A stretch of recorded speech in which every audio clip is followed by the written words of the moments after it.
Eh bien, bonjour les spotters et bienvenue dans notre live hebdomadaire de 15 heures. Et après un live un peu musclé la semaine dernière où j'ai poussé un petit coup de gueule sur une institution qui pour moi jouait un petit peu avec les lignes jaunes et les lignes rouges, là je viens vous annoncer une bonne nouvelle si vous ne l'avez pas lu dans la presse parce que c'est effectivement le sujet du jour et qui va me permettre d'ouvrir un peu un autre débat plus large. C'est le rachat de Snips par Sonos. Alors, c'est des sites, parce que justement, on parle de reconnaissance vocale, et donc il faut entendre les sifflantes. Et Snips, c'était une entreprise qui a été lancée il n'y a pas si longtemps que ça, par Rand Indy, le fondateur, et Yann Lechel, que je connais très bien, y compris personnellement, et avec lequel d'ailleurs on avait précédemment, dans une autre vie, racheté sa boîte d'avant, Sonetine. Donc Yann, un multi-entrepreneur, toujours successful, et encore une fois il nous le montre, toujours en avance. Avant il était sur les réseaux sociaux d'entreprise, qui est un peu notre secteur, et puis là il était justement sur ces questions d'intelligence artificielle et de reconnaissance vocale. Parce qu'on a besoin de quoi? Et ils avaient mis le doigt sur quelque chose de très juste, ils avaient joué sur le 100% privacy. Ce qu'il faut savoir, c'est que les fameuses systèmes de reconnaissance vocale et les fameuses box qu'on retrouve, elles sont dominées par qui? Par les Américains, comme d'habitude. Donc on a Amazon, qui domine le marché avec quasiment 75% de part de marché mondial, suivi par Google, et puis même Apple a très peu de part de marché. Microsoft est sorti du jeu, il avait dit oh je veux, il a arrêté. Voilà, et donc on a encore des alternatives comme Sonos, mais qui est aussi un américain, et qui a besoin justement de technologies de reconnaissance vocale pour pouvoir parler dans la machine.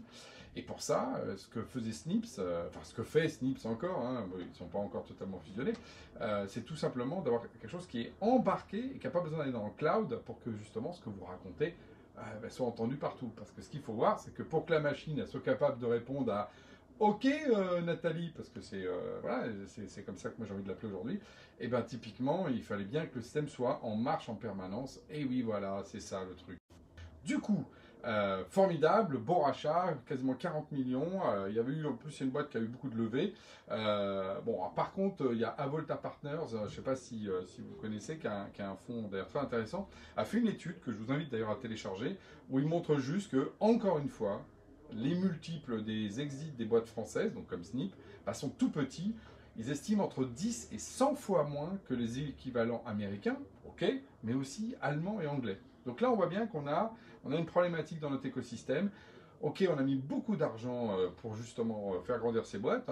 Le Snips avait levé quasiment 20 millions. Mais par contre, les exits sont petits. Et les exits sont petits. Et en plus, ils sont petits et ils sont lointains. C'est les Américains. Parce que dans le même temps, il y a un sujet quand même qu'il faut croiser dans ce live du jour. C'est le fait que Orange a sorti Jingo. Jingo, c'est quoi? C'est son enceinte connectée. Ah. Alors le truc, c'est que les titres d'ailleurs sont un peu moins flatteurs que pour Snips. French Web titre l'enceinte connectée arrive tel trop tard pour Orange. Le Monde titre l'innovation d'Orange patine. Oui, ça fait 3 ans qu'ils annoncent qu'ils vont sortir ça. Et là, ils viennent de le sortir en moitié bêta. Vous l'avez même pas vraiment, peut-être même pas. On l'aura peut-être pour Noël.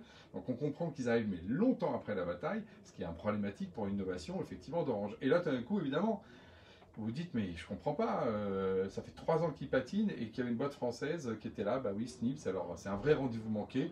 Est-ce que Snips ne connaissait pas le numéro d'Orange? Peut-être qu'il ne pouvait pas appeler, ou est-ce que Orange n'était même pas au courant, alors qu'en fait, Rand Indy passait son temps sur tous les plateaux de télé, à BFM, partout, dans French Web, enfin, il était invité par Macron, enfin, il était partout, Rand. Un très très bon communicant d'ailleurs, mais Yann également, d'ailleurs je les félicite, parce que ça c'est une de leurs qualités, ils ont expliqué un truc qui était très techy. Et non, Orange passe à côté et ne le rachète pas.